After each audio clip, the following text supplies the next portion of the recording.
The gift of kindness. Noah had always been different. His body didn't work the same way as most of the kids at school, but he never let that define who he was.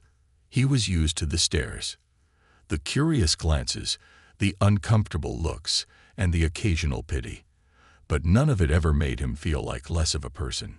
He had grown used to his crutches, the clicks they made as he walked, the familiar strain of his muscles as he maneuvered his way around. Every day was a battle, but Noah was a fighter. On this particular afternoon, as he stepped onto the crowded city bus, he felt the usual weight of the eyes on him. The bus was packed, as always during rush hour, with tired office workers scrolling through their phones and students chattering away about their day.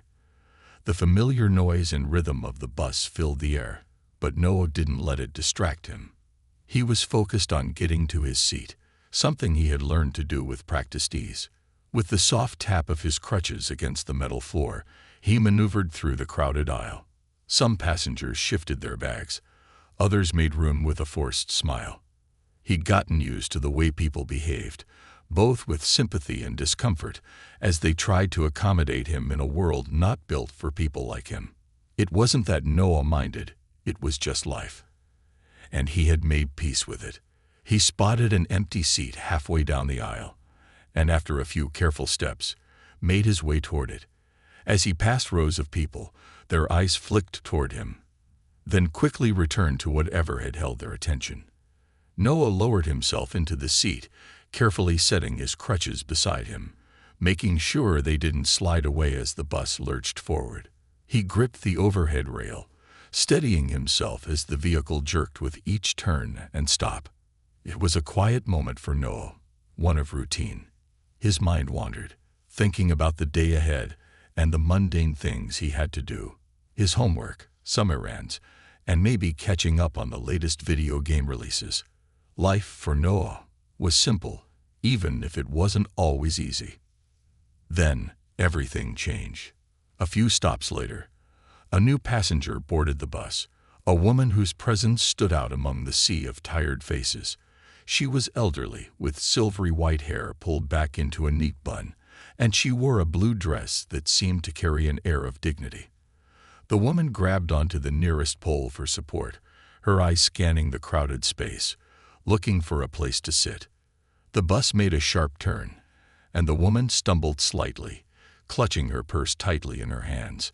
Noah watched from his seat, his eyes narrowing as he saw her struggle to keep her balance. Around him, no one seemed to notice. Passengers were too absorbed in their phones or lost in their own thoughts to pay any attention to the elderly woman who was clearly in need of help. Noah's hand tightened around the rail as he assessed the situation. It was instinct. He had always been taught to help those who were in need, regardless of the circumstances. He shifted in his seat and, with one swift motion, grabbed his crutches and pushed himself up. "Ma'am," he called out, his voice clear and calm. "Would you like to take my seat?"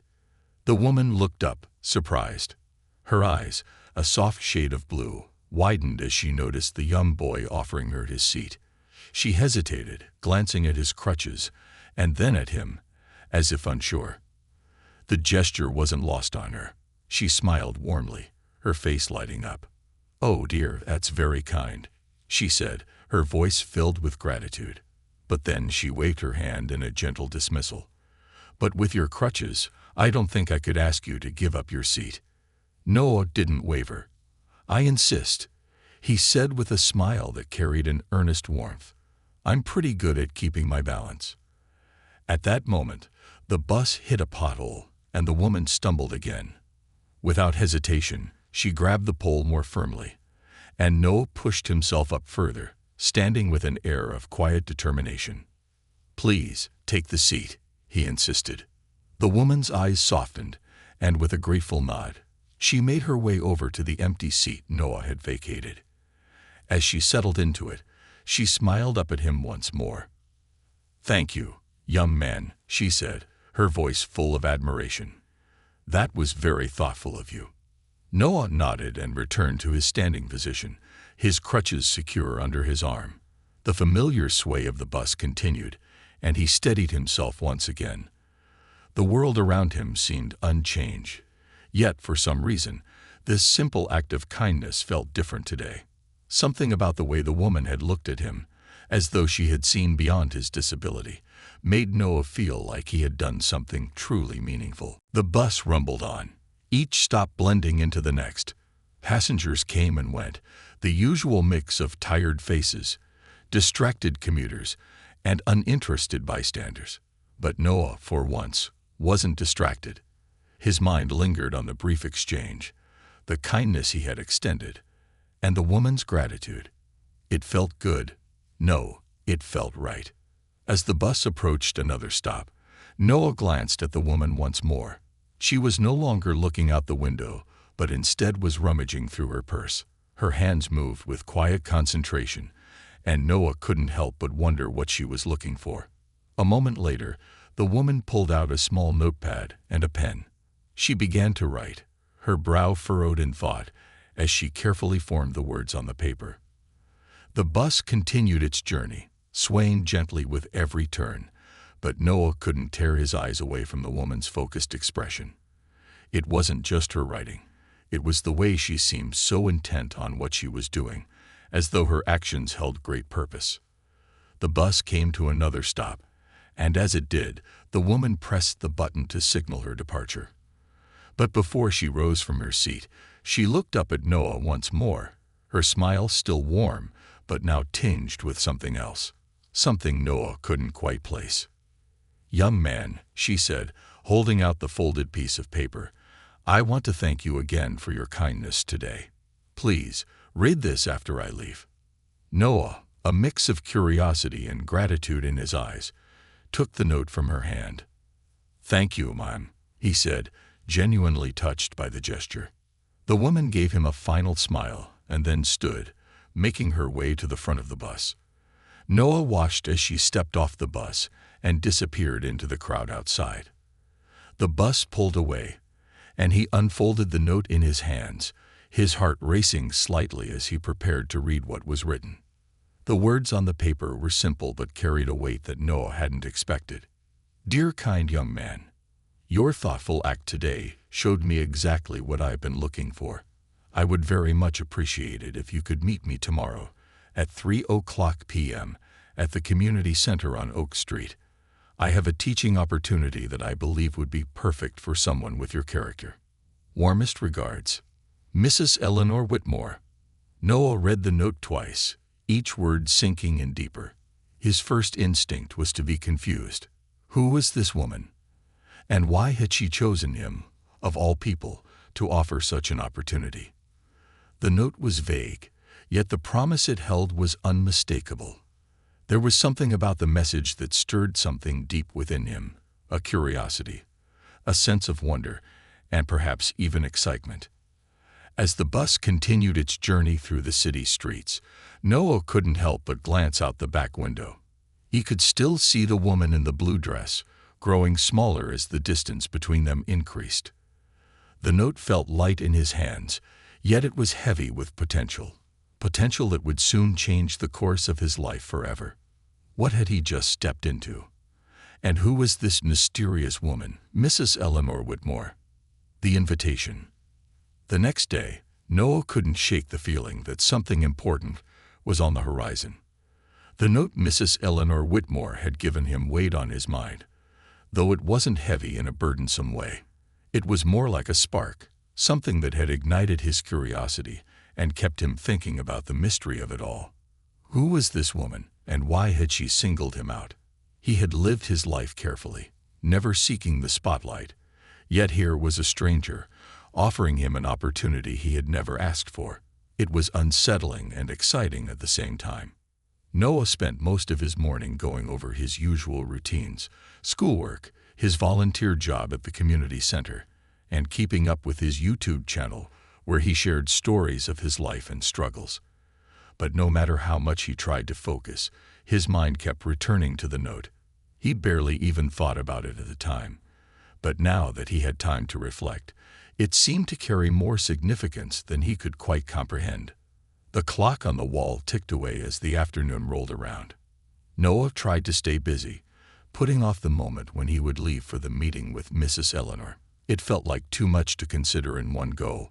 Why would she want to meet with him? She was an elderly woman with a neat dress and a confident air about her. He, on the other hand, was a young boy still figuring out his place in the world, especially with the physical challenges that always came with his crutches. What could he possibly offer her? At 2:45 p.m., he finally gave in to his curiosity and left his house. He balanced his crutches carefully under his arms and made his way down the sidewalk, the familiar rhythm of their tap-tap-tap echoing through the quiet street. The walk wasn't long, just a few blocks to the community center on Oak Street, but it felt like an eternity, as if each step was carrying him closer to something unknown, something that might change everything. The neighborhood around him was peaceful, the houses neat and well-kept, with patches of green grass lining the sidewalks. Tall trees swayed gently in the breeze, casting long shadows as the late afternoon sun began to dip toward the horizon. It was the kind of neighborhood where everything seemed in order, and everyone seemed to know everyone else. It was a place that Noah had always found comforting, yet today it felt unfamiliar. As he approached the community center, Noah saw the building rise before him.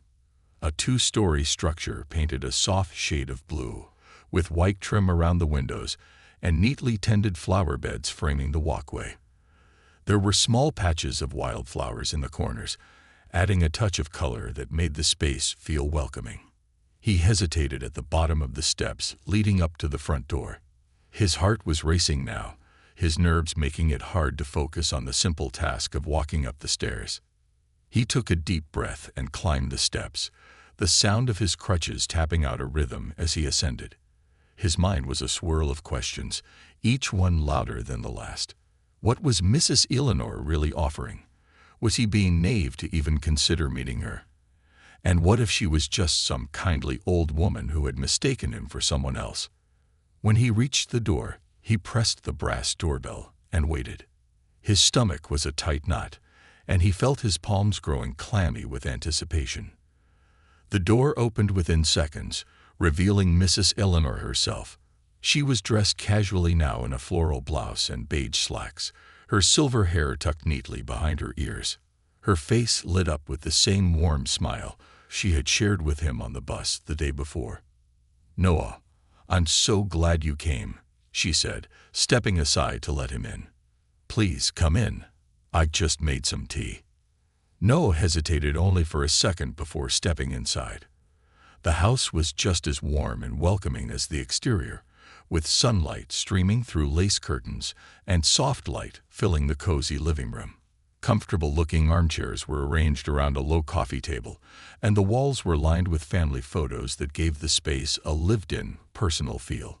He could tell right away that this was a home that was well-loved, filled with the kind of memories that brought comfort and warmth.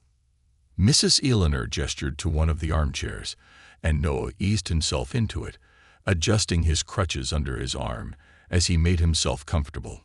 He noticed a slight tremble in his hands, something he hadn't been able to shake all day. Mrs. Eleanor didn't seem to notice. Instead, she moved gracefully to a nearby table, pouring tea from a delicate blue and white china teapot into 2 cups. "Milk or sugar?" she asked, her voice light and inviting as she prepared the tea. "No, thank you," Noah said, his voice a little hoarse, trying to mask his nerves. "Just the tea is fine."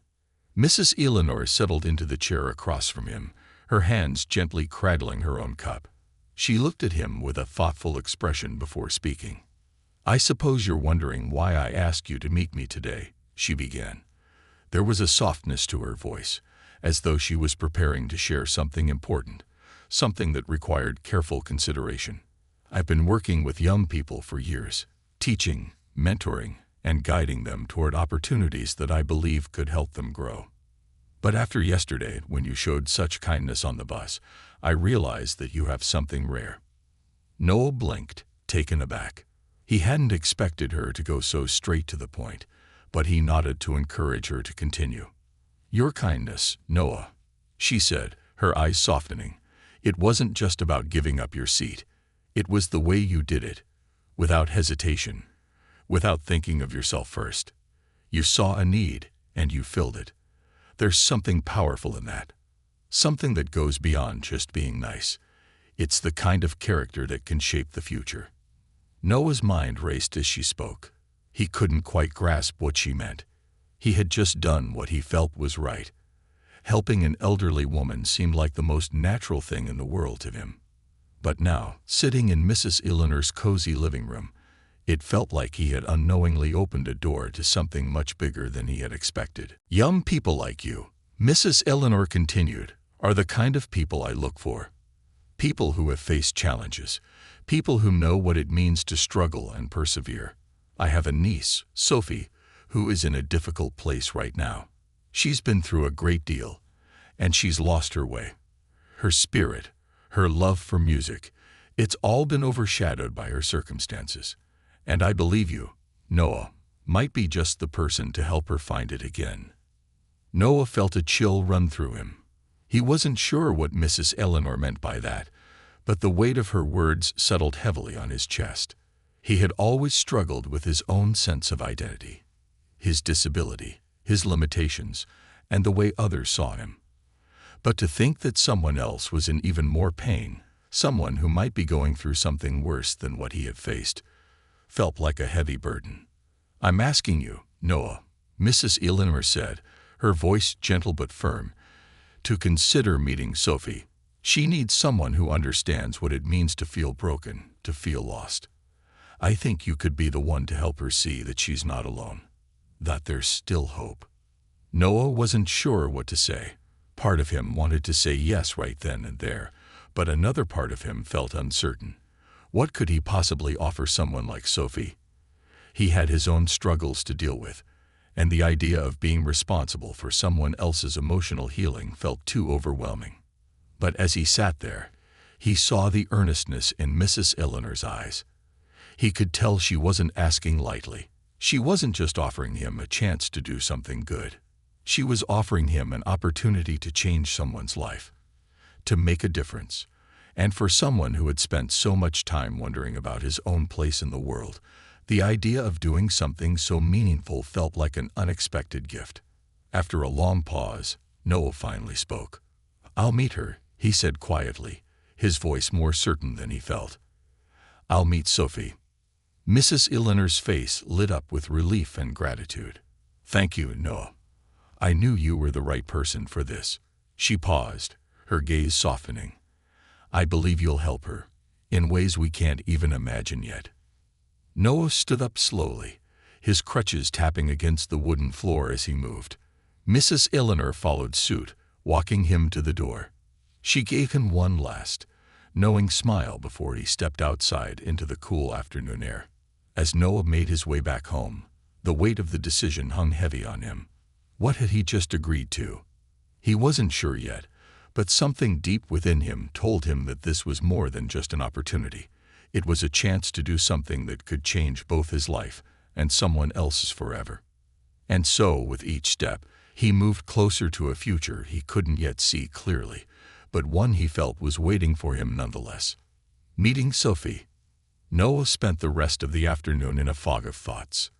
He had agreed to meet Mrs. Eleanor's niece, Sophie. That much was clear. But what wasn't clear was what he was walking into. He had only agreed out of a sense of duty, not because he thought he could actually help someone like Sophie. His mind swirled with doubts as he prepared to leave for her house the next day. Mrs. Eleanor had been so warm, so genuine in her request. She had shared just enough about Sophie to make Noah feel an immense weight of responsibility. Sophie had suffered an accident, and now she was struggling with her emotional well-being, something that Noah could relate to on a certain level. But how could he help someone he didn't even know? How could he possibly make a difference? As the time for his meeting with Sophie drew closer, Noah couldn't help but remember the first time he had faced the world with crutches. It had been difficult, disorienting, and lonely. He had spent so much of his childhood trying to figure out how to walk, how to fit in, how to be normal. And though he had come to accept his life, even appreciate it for what it had given him, the memories of feeling different, isolated, and vulnerable still lingered. Sophie, it seemed, was going through something far worse than he had experienced. She had lost more than just her mobility. She had lost her sense of self. And Noah couldn't help but wonder if, by meeting her, he would be stepping into a story he wasn't sure he was ready for. The next day, Noah arrived at Mrs. Eleanor's house with his heart beating just a little faster. He was still unsure of what he had agreed to, but there was a small spark of something deep inside him, a desire to help, even though it scared him. He hoped he could make a difference, even if it was just for a brief moment. Mrs. Eleanor greeted him warmly at the door, her smile inviting him inside. She was dressed casually in a soft cardigan and slacks, her usual composed demeanor replaced by a slightly nervous energy. She was clearly excited for him to meet Sophie, but also seemed unsure of what would unfold. "Come in, Noah," she said, ushering him inside. "Sophie's in the sunroom. She knows you're coming, but I'm afraid she's not used to meeting new people these days." Noah nodded, his heart thudding in his chest. He followed Mrs. Eleanor through the house, taking in the comforting surroundings. The living room was cozy, with soft armchairs and well-loved family photos lining the walls. Everything about the place felt lived in, warm, and inviting, except for the quiet that hung over it, as though the house itself was holding its breath, waiting for something to change.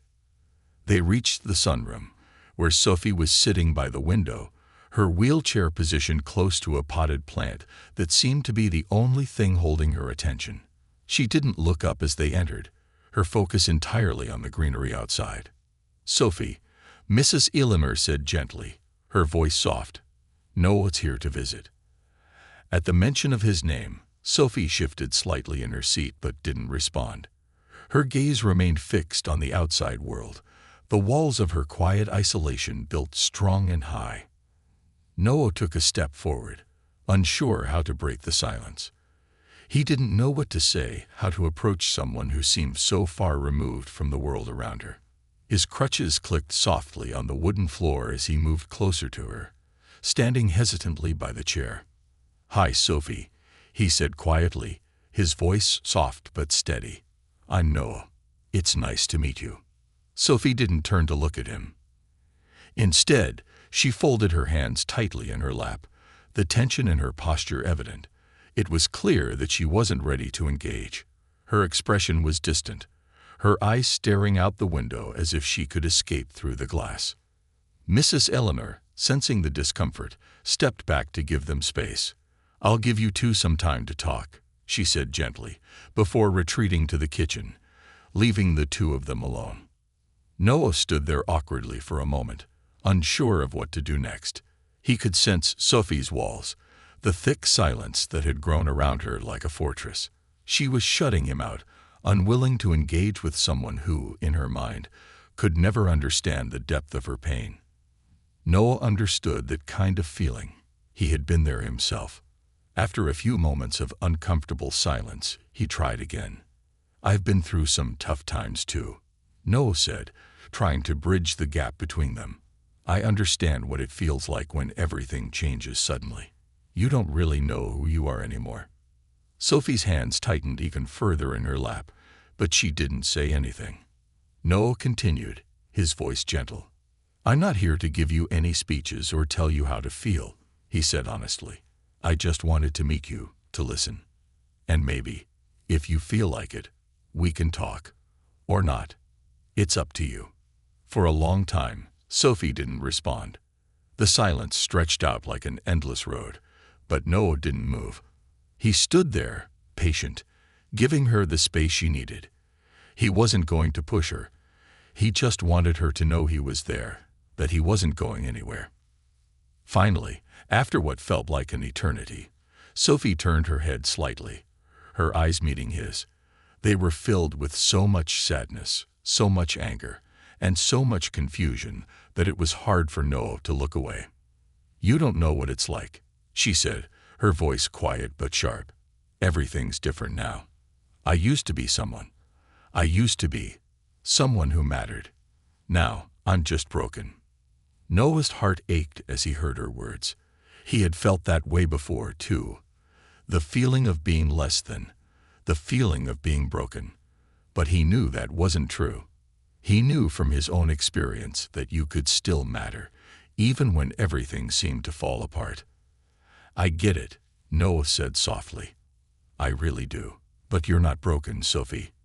You're just different, and that's okay.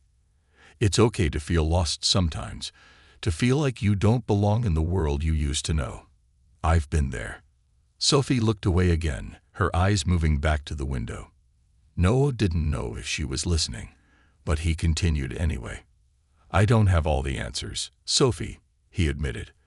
"I don't know what it's like to be in your shoes, but I know what it's like to feel alone, to feel like you've lost everything. And it's okay to feel angry, to feel like you don't want help. I felt that way too. But I also learned that you don't have to face everything on your own." Sophie's fingers twitched at her lap, and for the first time, Noah thought he saw a glimmer of something in her eyes. It wasn't much, but it was enough to keep him going. She wasn't completely shut off from the world. There was a part of her that wanted to connect, that wanted to heal. "You don't have to talk if you don't want to," Noah said after a pause. "But if you ever want someone to listen, I'm here." The words felt awkward as they left his mouth, but they were real. He meant them, even if he didn't know how to express them perfectly. He wasn't asking Sophie to be ready now, to open up all at once. He was just offering a small piece of himself, his willingness to listen, to understand, and to be there. Sophie remained silent for a few more moments, but this time, her shoulders seemed a little less tense, her hands a little less clenched. She turned her gaze back to him, her expression still guarded but less distant. "Why are you doing this?" she asked, her voice small. "Why are you even here?" Noah took a deep breath before answering. He had thought about this, too. Why he had agreed to meet Sophie, why he had agreed to try and help. It wasn't easy to explain, but he tried anyway. "Because when I was younger," he said slowly, choosing his words carefully, "I didn't always have people who understood. People who could see past my disability and just see me. And I know what it's like to feel invisible, to feel like you're just nothing. But I've learned that you're never nothing. You're always something. And if I can help someone else see that, if I can help you see that, it'll make everything I've been through worth it." Sophie didn't respond immediately. Instead, she just looked at him, her expression unreadable. But Noah could see the shift in her, just a slight softening, a crack in the walls she had built so carefully around herself. "I don't know if I can ever feel like I did before," Sophie said quietly, her voice thick with emotion. "I don't know if I can ever be that person again." Noah nodded, his heart heavy with empathy. "You don't have to be. You're not the same person you were before, but that doesn't mean you can't still find joy, find purpose. It's not about going back to who you were. It's about finding who you are now." Sophie remained silent, but this time, her hands weren't so tightly clenched. The tension that had wrapped around her was slowly, gently, beginning to unravel. It wasn't much, but it was a start. And Noah knew, deep in his heart, that this was just the beginning of something bigger, something he didn't fully understand yet, but something that would change both of their lives forever. Breaking the silence. The following week, Noah returned to Mrs. Eleanor's house. He wasn't sure what to expect, but something inside him told him he had to keep going, that he couldn't stop now. He had seen a small spark in Sophie, something buried beneath layers of hurt and grief, and he couldn't turn his back on it. After all, he had been there, lost, uncertain, trapped in his own struggle with the world. He knew what it felt like to not know where you fit, to question everything about yourself. But this was different. Sophie wasn't just grappling with physical limitations like he was. Her wounds ran deeper, emotional scars that cut through her sense of identity. It was clear that the accident had taken much more from her than just her ability to walk. It had stolen her passion for music, her joy, her sense of purpose. In a way, she had become a shadow of the person she used to be, unwilling to step back into the light. Noah wasn't sure what he could do to help, but he felt an overwhelming sense of responsibility to try. He didn't have all the answers, but he did have one thing he could offer: the simple act of being there, listening and understanding. Sometimes that was all a person needed to start healing, to know they weren't alone. When Noah arrived at Mrs. Eleanor's house, the sun was already beginning to set, casting long shadows across the front yard. Mrs. Eleanor greeted him at the door, a soft smile on her face, but there was an undercurrent of worry in her eyes. She had been hopeful, yes, but even she couldn't help but feel the weight of the situation. Sophie was struggling, and she knew it. "Noah, thank you for coming," Mrs. Eleanor said warmly, though there was a tiredness to her voice. "Sophie's in her room. She hasn't been out much these days, but I think today might be different." Noah nodded, his stomach twisting with nerves. He wasn't sure what Mrs. Eleanor meant by that, but he followed her through the house, down the hallway to Sophie's room. Mrs. Eleanor gently knocked on the door before opening it. Inside, the room was quiet, the walls decorated with soft pastels, and a few framed photos of Sophie as a younger girl, before the accident, before the world had changed.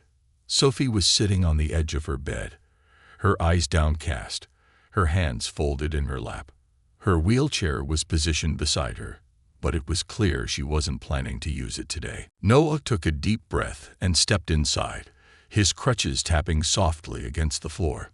Sophie looked up at him briefly, her gaze wary and distant, but she didn't say anything. She hadn't said much since their first meeting in the sunroom, and Noah didn't expect that to change right away. But he wasn't about to give up. "Hey, Sophie," Noah said gently, trying to break the silence. "How are you today?" Sophie didn't answer immediately, but her gaze flickered to him briefly, then back to the floor.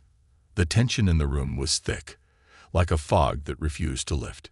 Noah wasn't sure if she was going to speak, but he didn't push. He knew better than anyone that sometimes silence was necessary, especially when words were too hard to come by. Mrs. Eleanor quietly excused herself, leaving the two of them alone.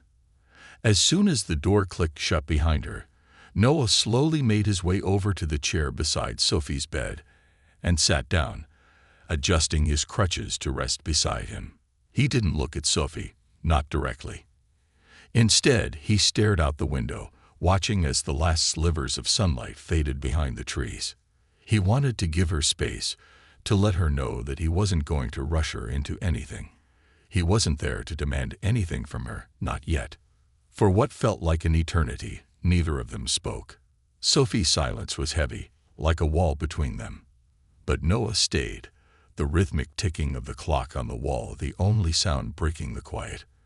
Finally, Sophie shifted in her seat, drawing in a deep breath before her voice broke the silence. "I don't want your pity," she said, her words coming out quietly but firmly. "I don't want anyone to feel sorry for me." Noah nodded, his eyes still focused on the window. "I'm not here to pity you, Sophie. I'm here because I think you're stronger than you know. And maybe you don't feel that way right now, but I believe it." Sophie didn't respond, but Noah could see her hands tightening in her lap. He had hit a nerve, and for a moment, he wondered if he had said the wrong thing. But he pushed forward, determined not to let the conversation end here. "I don't have all the answers," he said, his voice calm but sincere. "I'm not here to fix everything, Sophie. I can't make the pain go away. But I do know one thing. I know that no one is ever really alone in this. We all have to go through things, but we don't have to go through them by ourselves." Sophie shifted again, her expression guarded but less distant than before. She seemed to be considering his words, though her face was still full of doubt. Her eyes met his briefly, but she quickly looked away, as if unsure how to react.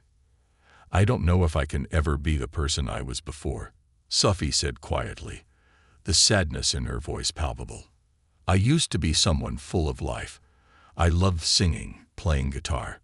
But now it's like all of that was ripped away from me." Noah's heart ached for her. He understood the feeling all too well, the sensation of losing yourself, of watching the world continue around you, while you felt like you were standing still, stuck in time. "You don't have to be that person again, Sophie," he said gently. "You're not who you were before, but that doesn't mean you can't find joy in who you are now. It's not about going backward. It's about moving forward, one step at a time." Sophie's hands, which had been clutched tightly in her lap, relaxed just a little. There was a flicker of something in her eyes. A recognition, perhaps, that Noah wasn't just speaking in empty words. He meant it. He was offering her something real. But still, she hesitated. "I don't know if I can get back to music," she murmured, her voice barely above a whisper. "I don't even know if I want to. It just reminds me of everything I've lost." Noah understood that too. Music had been a huge part of his life, and he had seen how much it meant to Sophie before everything changed. But he also knew that music had the power to heal, to bring people back to themselves in ways they never expected. "It doesn't have to be about getting back to what you had," Noah said softly. "Maybe it's about finding something new, something that's yours now, something that you can enjoy, not because it's the same as before, but because it's a part of who you are now."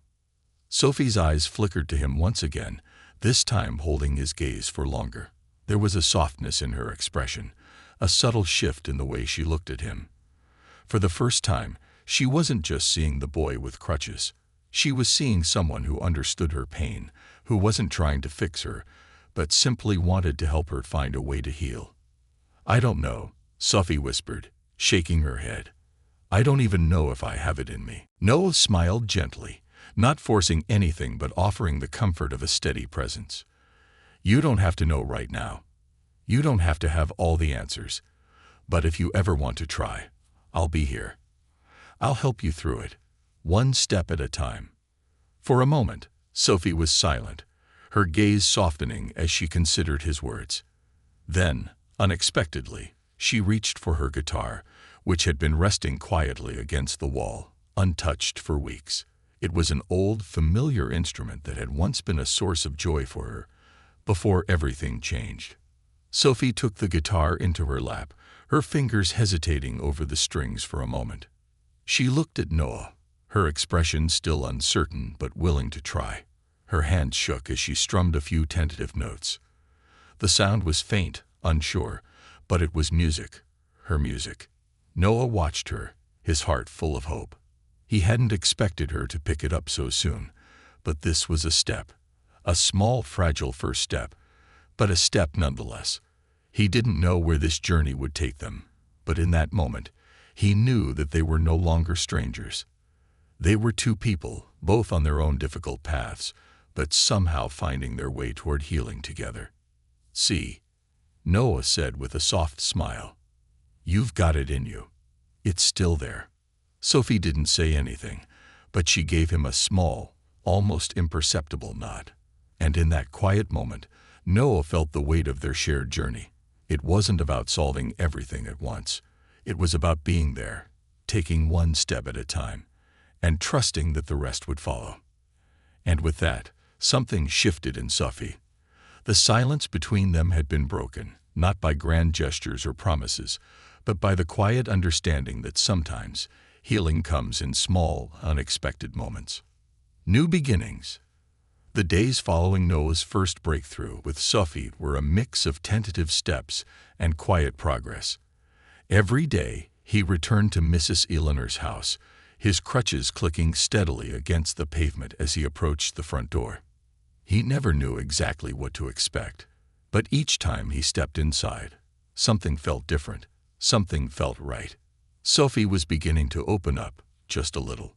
She wasn't ready to embrace everything all at once, but she was starting to try to pick up her guitar, try to strum a few notes, try to believe that she might have a future where music still played a part. Each time Noah arrived, he found her in different places, sometimes in the sunroom, sometimes in her bedroom, her guitar resting beside her. Sometimes she would pick it up, strum a few quiet chords, and then quickly put it down again, as if the memories of what she had lost were too much. Other times she would sit in silence, staring at the wall, the weight of her emotions pressing down on her like a thick blanket. But each time, Noah saw a glimmer of something more, something buried deep inside her, a spark of the person she had been before everything changed. One afternoon, as the late afternoon sun streamed through the windows of the sunroom, Mrs. Eleanor suggested they try something different. She had noticed how Sophie seemed to respond to Noah's presence, how her defenses were slowly starting to come down. So she gently suggested a new idea, one that Noah hadn't expected but immediately recognized as something that might help Sophie even more than he could have imagined. "Why don't you two go outside today?" Mrs. Eleanor asked as she prepared tea in the kitchen. "Maybe get some fresh air. Sometimes a change of scenery can do wonders." Noah paused at the suggestion, unsure at first. It seemed like such a small thing, just stepping outside, taking in the world beyond the walls of the house. But then he looked at Sophie, who was sitting by the window, her gaze lost in thought, and realized that maybe this small shift could be the catalyst they needed. Maybe it would be the change that would finally help Sophie see that her life wasn't over, it was just different. "Come on, Sophie," Noah said gently, standing up and grabbing his crutches. "Let's take a walk.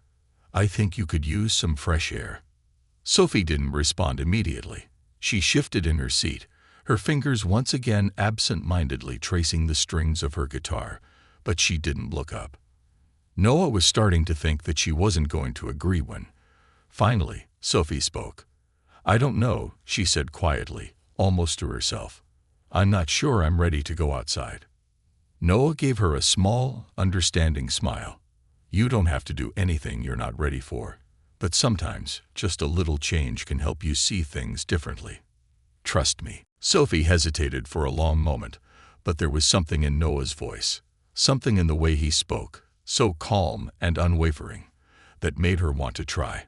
Slowly, she reached for the armrests of her wheelchair and shifted to face him. "Okay," she said, her voice still tentative. "I'll go, but just for a little while." "That's all we need," Noah said with a warm smile. Noah helped her into her wheelchair, guiding it slowly out the front door and onto the paved walkway that ran along the side of Mrs. Eleanor's house. The garden was in full bloom, vibrant colors splashing against the green backdrop of well-kept bushes and flower beds. It wasn't a large space, but it was enough to make a difference, enough to make Sophie feel like there was still something beautiful in the world, even if she couldn't quite see it yet. Noah pushed Sophie slowly, making sure to go at her pace, while he talked to her about the small things, the sounds of the birds in the trees, the rustling of the leaves in the gentle breeze, the smell of the flowers that seemed to reach out toward them. It was all so simple, but for Sophie, it was a world she had been shut out of for so long. The world beyond her pain, beyond her grief, beyond her sense of being trapped in a life she didn't recognize. For a few moments, the silence between them wasn't oppressive. It wasn't heavy or awkward. It was just peaceful. And as they reached the edge of the garden, Sophie let out a soft breath, her shoulders relaxing for the first time in what seemed like forever. "This isn't so bad," Sophie admitted, her voice barely above a whisper. "It's kind of nice out here." Noah smiled, pushing the wheelchair a little further. "See, I told you. Sometimes, all you need is a little change of scenery. It's like a breath of fresh air for your mind." Sophie didn't respond, but she allowed Noah to continue pushing her through the garden. As they reached the far end, she glanced at the sky, her eyes lingering on the clouds that drifted lazily above them. For a brief moment, Noah saw something in her expression that he hadn't seen before, a softening, a gentle flicker of something that resembled hope. "This garden," Sophie said slowly, her voice quiet but thoughtful, "it's like a second chance for everything. It's like things that are broken can still bloom again." Noah's heart swelled as he heard her words. It was subtle, but it was there. Sophie was beginning to see a future for herself, one where things weren't all lost. She didn't have to go back to who she was before, but she could still create something new, something beautiful in the midst of all the pain.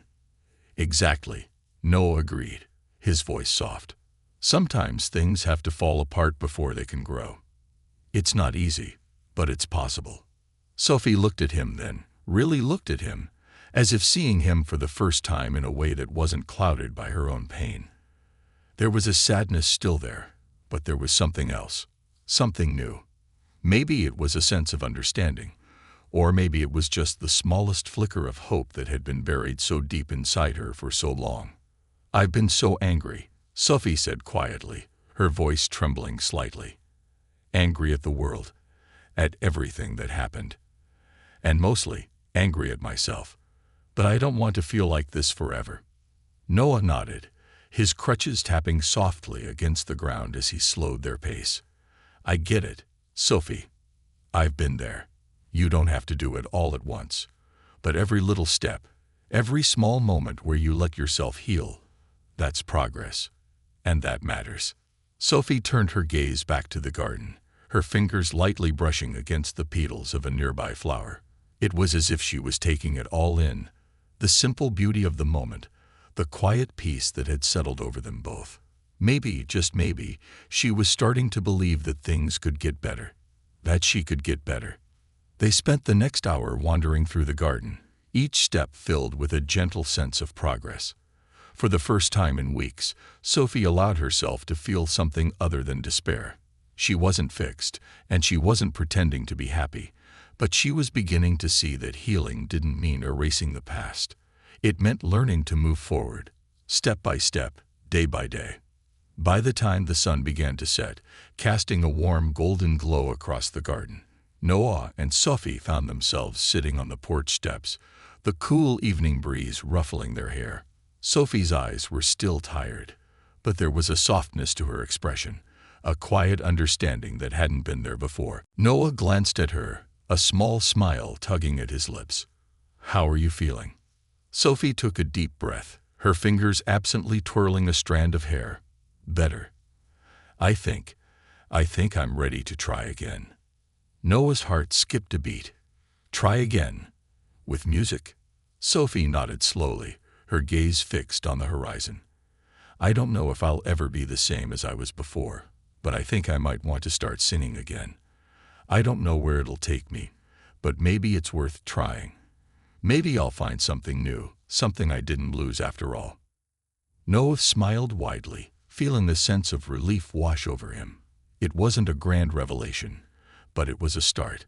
It was a moment of hope, a moment where Sophie chose to move forward, to embrace the possibility of healing, even if it was just a tiny step. "I'm really proud of you," Noah said quietly, his voice filled with sincerity. Sophie looked up at him, and for the first time, she offered him a real smile. A smile that wasn't filled with sadness or bitterness, but with something else. Something like acceptance.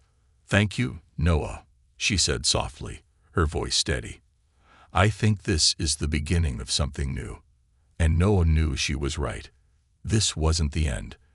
It was the beginning of a new chapter in both their lives. The road ahead would be difficult, filled with challenges and setbacks, but they would face it together, one step at a time. The power of music. The weeks that followed were a blend of quiet victories and setbacks, small steps forward tempered by moments of doubt. But for the first time in a long time, Sophie was willing to try. Each day, she picked up her guitar, and although her fingers shook at first, she began to play again. It wasn't the same as it had been before the accident. There were no big performances, no crowds cheering her on. But that wasn't what mattered anymore. What mattered was that she was playing for herself again, rediscovering a part of her soul that had been buried beneath anger, fear, and the weight of her own grief. Noah remained a steady presence in her life, never pushing too hard, but always there, encouraging her to continue when she felt like giving up. He didn't have all the answers, but he understood the healing power of music. He knew from his own experience that music could give you a voice when words failed. It could provide a way to express what you couldn't say, a way to channel the anger, the frustration, and the sadness into something beautiful. One afternoon, after a particularly difficult therapy session, Sophie was sitting in the sunroom, her guitar resting on her lap. Noah had just finished helping her with some exercises, and they had taken a break. Sophie was tired, physically and emotionally. But today felt different. She had been practicing a new song for the past week, one that she had written herself. It wasn't much, just a few simple chords and lyrics that described how she felt, how she had felt for so long. But it was a start. It was her first step back into the world of music that had once been her everything. Noah sat down across from her, his eyes focused on her as she tuned her guitar, the strings reverberating softly in the quiet room. "You want to play it for me?" he asked gently, his voice steady but filled with encouragement. Sophie paused, her fingers hovering above the strings. She hadn't performed the song for anyone yet. In fact, she wasn't even sure it was good enough to be heard. But Noah was different. He wasn't a therapist, or a teacher, or even a friend trying to make her feel better. He was someone who understood her pain, her struggle, someone who had walked a similar path. And that made all the difference. Taking a deep breath, Sophie nodded. She placed her fingers on the strings and began to play the first few chords. The sound was raw and unrefined, but it had a depth to it, a weight that spoke volumes more than the lyrics themselves. Her voice followed soon after, hesitant at first, but gaining strength as she continued. "I used to think that I was broken, that I'd never find my way. But in the silence of the darkness, I found the strength to say." The words were simple, almost painfully honest, and as Sophie sang, she felt the weight of her grief lift just a little. She sang about the pain, the loss, and the fear, but also about the possibility of change, about the glimmer of hope she was beginning to see. Her voice wavered a bit, but it was stronger than it had been in weeks. She felt something stirring within her, a sense of self that had been lost, but was slowly returning. Noah watched her closely, his gaze never leaving her face as she sang. He could hear the emotion in her voice, feel the truth in the words. She was no longer hiding from her pain. She was confronting it, acknowledging it, and using it to create something new. It was the most powerful thing he had ever seen. When she finished, the room fell silent, the only sound the faint hum of the air conditioner in the background. Sophie set her guitar down, her fingers still resting lightly on the strings. She didn't look at Noah. She wasn't sure if he had liked it, or if it was even worth sharing. Noah, however, was already on his feet. He walked over to her and gently placed a hand on her shoulder, a gesture of quiet support. "Sophie, that was incredible," he said, his voice filled with sincerity. "You've got something really special. That song, it's raw, it's real, and it's you. I don't think I've ever heard anything more beautiful." Sophie felt a rush of emotions at his words. She had been afraid that her voice wasn't good enough, that her music wasn't the same as it had been before. But hearing Noah's praise, seeing the genuine admiration in his eyes, something inside her shifted. It wasn't just about the song. It was about who she was becoming. It was about reclaiming a part of herself she had thought was lost forever. "Thank you," she whispered, her voice thick with emotion. She hadn't realized how much she needed that validation, how much she needed to hear that her music still mattered. Noah smiled softly, his hand still resting on her shoulder. "You don't need my approval, Sophie. But if it helps, I'll always be here, listening. And I'm proud of you. I'm proud of how far you've come." For the first time in weeks, Sophie allowed herself to believe him. She allowed herself to believe that maybe, just maybe, she could heal. It wouldn't be easy, and there would be days when the pain felt too much to bear. But today, in this moment, with Noah by her side and her music filling the room, she felt like she had taken a huge step forward. The next few weeks were a whirlwind of small victories. Sophie continued to work on her music, writing new songs and recording them on her phone. She and Noah spent hours in the sunroom, playing together, experimenting with different sounds and rhythms. They didn't have a goal in mind. There were no big performances or auditions on the horizon. But for Sophie, that didn't matter. She was learning to play for herself, to sing for herself, and to let go of the pressure that had once suffocated her love for music. One day, Mrs. Eleanor mentioned an upcoming charity event at the local community center, an event that focused on raising awareness for people with disabilities. It wasn't a big event, just a small gathering of families and community members. But the idea of performing in front of others made Sophie's heart race with fear. The thought of standing on stage, her wheelchair in front of a crowd, made her feel vulnerable in ways she wasn't sure she was ready for.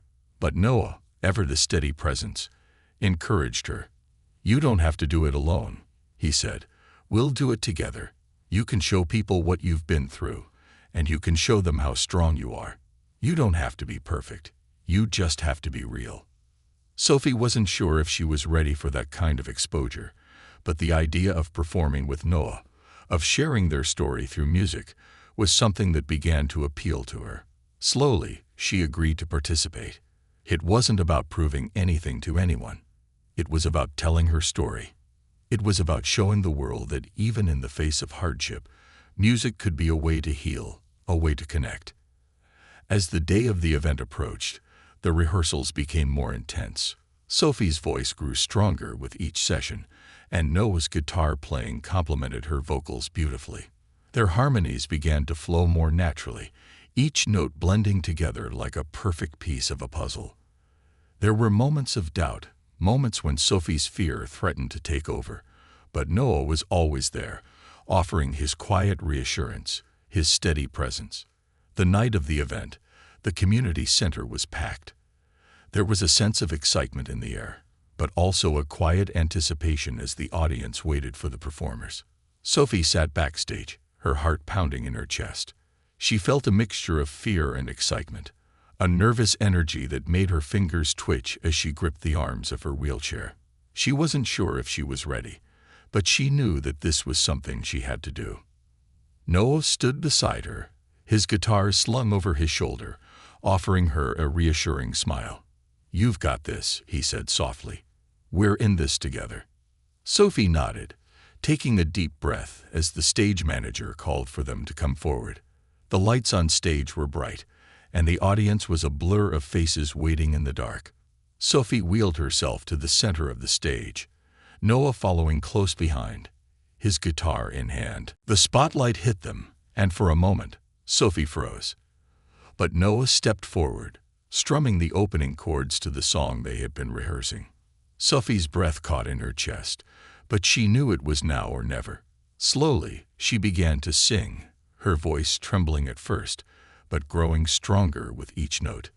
The song was a story of pain, of loss, of finding strength in the midst of darkness. But it was also a story of hope, of reclaiming a future even when everything seemed uncertain. And as Sophie sang, she felt the weight of her past lift, just a little. She wasn't perfect, and neither was Noah, but together, they were telling a story that mattered. The crowd was silent at first, listening intently to every word, every note. And then, as the last chords rang out, there was a pause, a brief moment of stillness, and then the applause began, slow at first, and then building, swelling into a wave of support and admiration. Sophie's eyes filled with tears, but this time, they weren't tears of sadness. They were tears of release, of joy, of knowing that she had shared a piece of herself with the world. And as the applause washed over her, she realized that she had found something she thought she had lost forever: her voice. Noah stood beside her, his smile warm, his hand resting on her shoulder. Together, they had shown the world that even in the face of adversity, music had the power to heal, to connect, and to inspire. And for Sophie, that moment was the beginning of something beautiful. A new chapter in her life, one that was filled with music, hope, and the promise of new beginnings. The road ahead.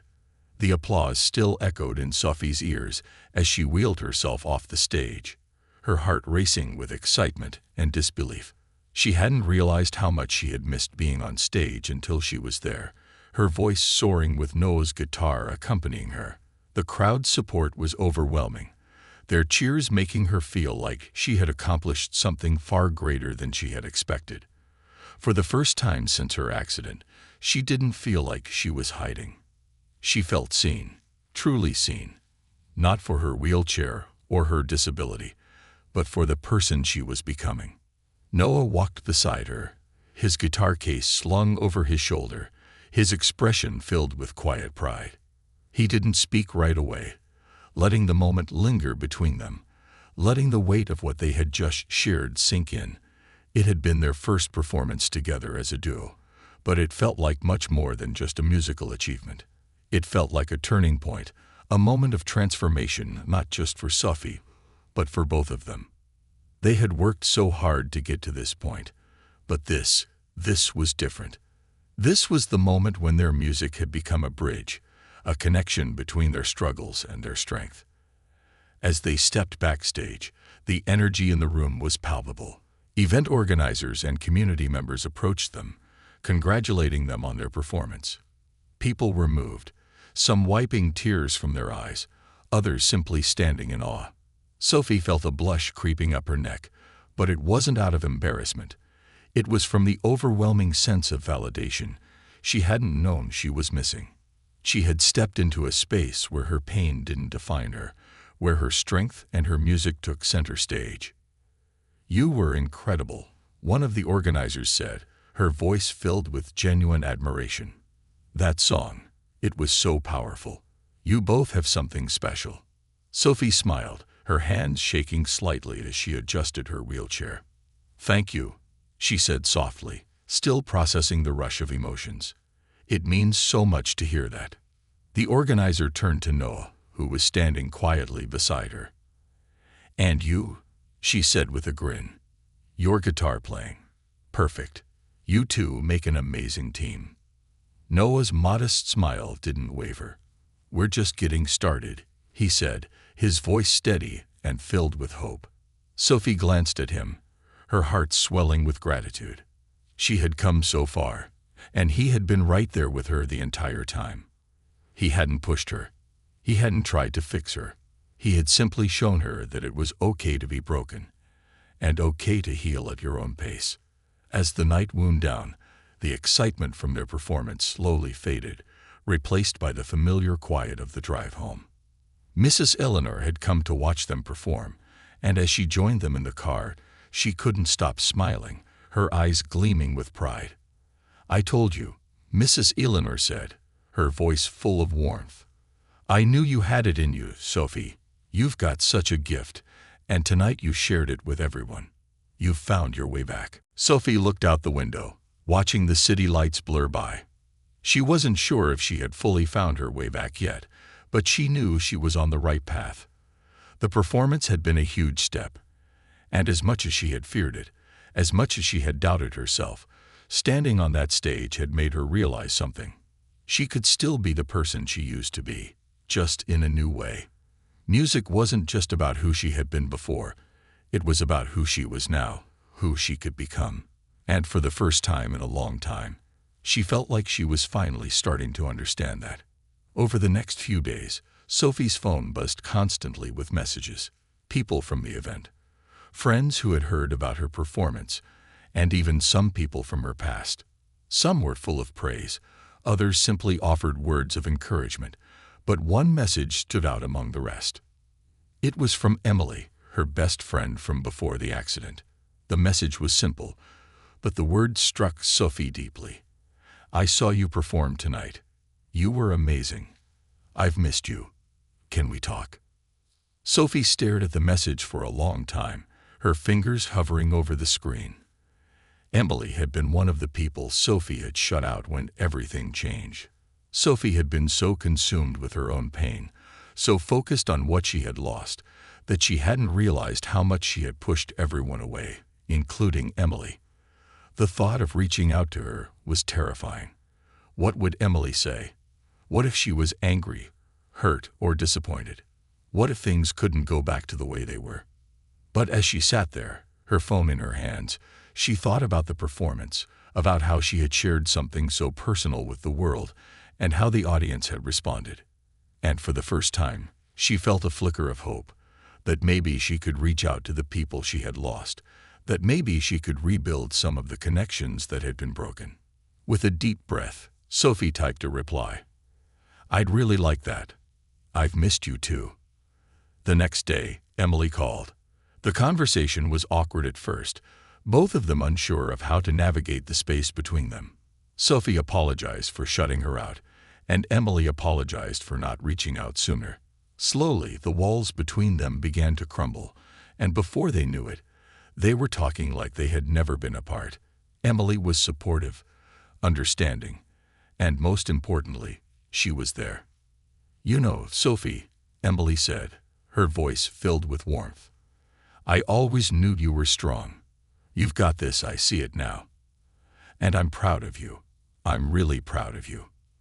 Those words, those simple words, filled Sophie with a sense of comfort and reassurance she hadn't realized she needed. In a way, it felt like an invitation to move forward, an invitation to step back into the world with her music, with her friendships, and with the possibility of healing. As the weeks went by, Sophie continued to write and play music, each day feeling like a small victory. She performed at more small events, at local gatherings and fundraisers, slowly becoming more comfortable with the idea of sharing her story through her songs. She began to see herself not as someone broken, but as someone who had been through something difficult and had come out stronger on the other side. Music became her therapy, her release, her way of processing the world, and it helped her to heal in ways nothing else had. One afternoon, as they sat together in the sunroom, Sophie looked up at Noah, who was tuning his guitar. It had become their ritual, writing songs, practicing, and talking through the things that were on their minds. They had grown closer, their bond deepening with each passing day. They were no longer just music partners. They were friends, confidants, and partners in this journey of rediscovery. "You know," Sophie said quietly, looking out the window at the garden in bloom, "I never thought I'd get here. I thought I was done. But every time I pick up my guitar, it feels like I'm starting over, like I'm finding pieces of myself again." Noah smiled, setting his guitar down and meeting her gaze. "You're not starting over, Sophie. You're just becoming more of who you already are. It's like the garden outside. It's been growing all along, even when it looked like it wasn't." Sophie smiled, her heart swelling with emotion. "Yeah, I think I understand that now. It's not about going back to what we were. It's about moving forward, taking what we've learned and creating something new." And that's exactly what they were doing. Together, they were building something new, a future filled with possibility, healing, and the power of music. As they prepared for their next performance, Sophie felt a sense of peace that had eluded her for so long. She didn't have to be perfect, and she didn't have to have all the answers. What mattered was that she was on the right path, and with Noah by her side, she knew she could keep moving forward, one song at a time. The road ahead was long, but for the first time, Sophie felt ready to face it. Not because she was healed or fixed, but because she had found the strength to keep going. And that, she realized, was enough.